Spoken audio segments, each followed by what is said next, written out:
Votre fille handicapée. Ce jour-là, quand j'ai entendu ma belle-sœur laisser un message sur le répondeur téléphonique qui s'adressait à ma mère, où elle disait « votre fille handicapée ».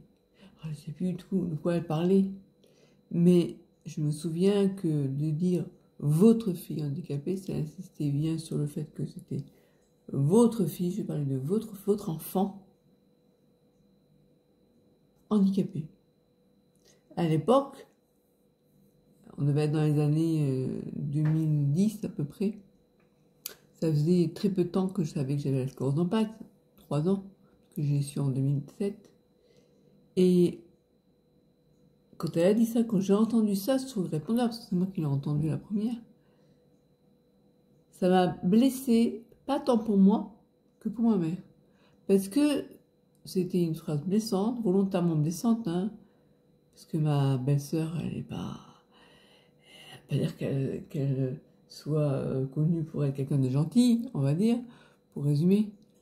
Et je ne dirais pas comment on l'appelle entre nous, enfin entre, oui, enfin, avec mon aide de vie et moi, bon, je ne vais pas vous dire, allez, ouais, je vous dis, ouais, bon, on l'appelle la sorcière.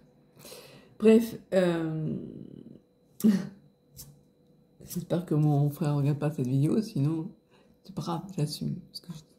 Donc, voilà, tout ça pour vous dire qu'à l'époque, je la connaissais pas depuis si longtemps que ça finalement, parce que ça a fait quand même 2010, on est en 2024, ça fait 14 ans quand même. Bref, je m'égare. Moi, j'ai ressenti cette phrase comme voulant dire « vous, contrairement à moi, vous avez fait une enfant handicapée », ce qui voulait dire, en gros, vous savez pas faire des enfants quoi, enfin, c'était, écoutez, vous n'êtes même pas capable de faire un enfant qui soit pas malade. Alors déjà, pour commencer, à l'époque, on ne pouvait pas dire que j'étais handicapée parce que j'avais la sclérose en plaques, mais j'étais dans la phase limitante où, en dehors des poussées, ça ne se voyait pas que j'avais la sclérose en plaques. Je n'étais pas handicapée en fait. J'avais une maladie, certes, mais j'avais pas de handicap. À part les handicaps invisibles, tels que les douleurs ou la fatigue, voilà. Donc, à l'époque, moi, je ressentis donc comme quelque chose, comme des propos étant très blessants pour ma mère. En tout cas, elle avait bien insisté, votre fille handicapée. Et moi, ça m'a blessée dans le sens, ben voilà, elle cherchait à faire du mal à ma mère et ça me plaisait pas, quoi. En plus, c'était sur moi. En plus, je trouvais que c'est tellement injuste de dire ça parce que ma mère, elle y est pour rien, quoi. Si j'ai eu la sclérose en plaques, en plus, on sait même pas. On dit que c'est pas génétique, même si je pense quand même qu'il y a une part dans les gènes, mais bref, c'était vraiment pouvoir être blessant. Et à l'époque, dans ma tête, je me disais, toi, ce mot-là que tu as choisi volontairement pour faire du mal à maman, eh bien, un jour, ça va te retomber dessus. Parce que la vie n'est pas un long fleuve tranquille, comme tout le monde sait, et que ta fille, un jour, peut-être qu'elle aura un problème aussi. Vous savez quoi? Ben, sa fille aussi, maintenant, la sorcière, elle cherche à faire reconnaître le handicap de sa fille, en disant, ma fille est handicapée, il n'y a pas que Christelle qui est handicapée, s'il vous plaît, occupez-vous de ma fille. Et, mon oncle, qui est mon parrain, qui m'a aidé à loger ici, donc je le remercie.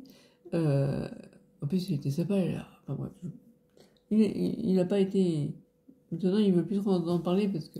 Bref, je passe les détails, il y avait des histoires avec mon père, etc. Il voulait que mon père reste à la maison, pour garder la maison, enfin bon. Et donc, il se trouve que sa fille est handicapée, alors on ne sait même pas ce qu'elle a. Moi, j'aurais envie de dire, votre fille qui est handicapée, vous ne savez même pas ce qu'elle a. Enfin, bref, c'est la chouma. Non, mais bon. Je ne porte pas de jugement sur ça, ils ne savent pas ce qu'elle a, mais autour de moi, il y en a qui pensent que c'est plus psychosomatique qu'autre chose. Moi, je ne dirais pas ça, parce que je ne peux pas dire ça, étant donné que moi j'ai eu une longue errance médicale, pendant longtemps on me disait que j'avais rien, donc je pourrais pas dire à quelqu'un, c'est rien, arrête, secoue-toi dans la tête. En fait, actuellement, elle est en fauteuil roulant, elle peut pas se lever parce que ça lui fait trop mal au niveau des genoux. Donc bon, bref, et voilà, et la vie a fait que j'ai eu raison, que finalement maintenant, bah, sa fille est, je peux dire qu'elle est plus handicapée que moi, parce que il y a un an, j'aurais pu vous dire ça, parce que j'étais encore debout, je pouvais encore marcher. Non, je peux marcher un petit peu, mais je suis surtout court en fauteuil roulant.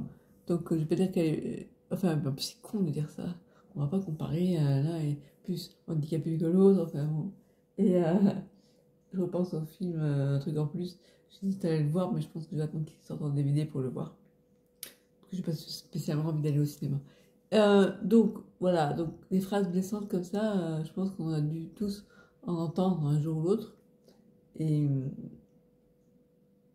et quand la personne elle vous dit un mot qui n'a...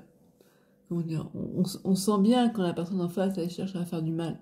Ou quand voilà, les personnes handicapées vont... Oui, ça me rappelle aussi un autre moment. C'est à l'époque j'étais tout à fait valide, ça ne se voyait pas que j'avais la sclérose en plaques, mais j'avais déjà la sclérose en plaques. J'avais fait une formation massage californien et donc quand on avait pendant la pause, quelqu'un qui avait parlé de la Malou-les-Bains. Et puis à un moment donné, l'autre a réagi en disant oui mais la Malou c'est bien pour aller faire la thalasso, c'est une belle thalasso, etc. C'est sympa, mais quand même il y a beaucoup de fauteuils roulants. Ça gâche un peu le paysage, quoi. Ça gâche un peu le paysage. Un truc comme ça, elle avait dit. Et moi, j'étais là, ça me choquait un peu, même si, oui, elle a raison, il y a beaucoup de fauteuils roulants, oui, bien sûr, on voit beaucoup de personnes, parce que, euh,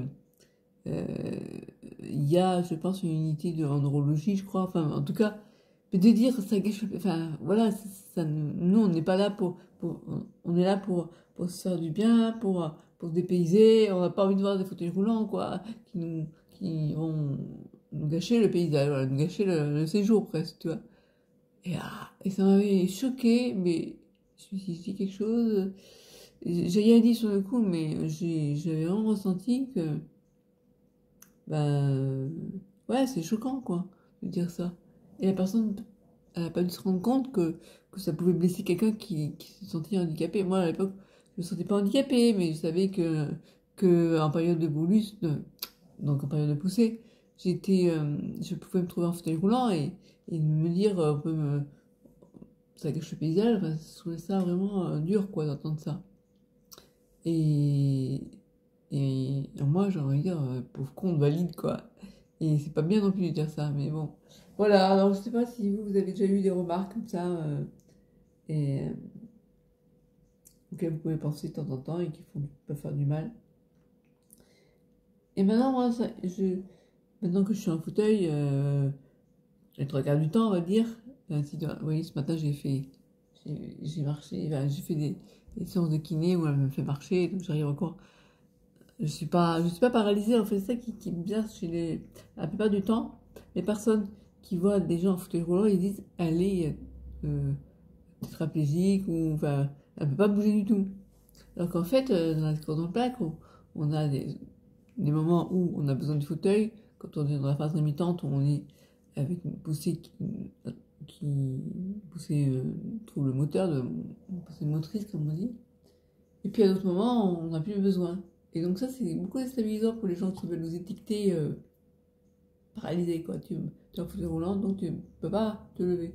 Et moi, je me souviens à l'époque où de temps en temps, si je faisais une balade avec ma mère, eh bien, elle me poussait en fauteuil roulant. À l'époque, je n'avais pas de fauteuil roulant électrique. Et je me souviens, j'avais fait une vidéo pour l'APF qui m'avait demandé de parler du handicap. Et je t'ai levé. Et je peux vous dire que les gens, ils vous regardent bizarrement. Elle se lève, elle a quand même un fauteuil. Ils ne comprennent pas, ils ne réalisent pas toujours, quoi. Et ça me fait penser à... Il n'y a pas longtemps, je suis allée voir mon père à la maison de retraite. Et il y a une femme de 90 ans, je crois quelque chose comme ça, 95 ans. Et bien portante encore, je trouve. Hein.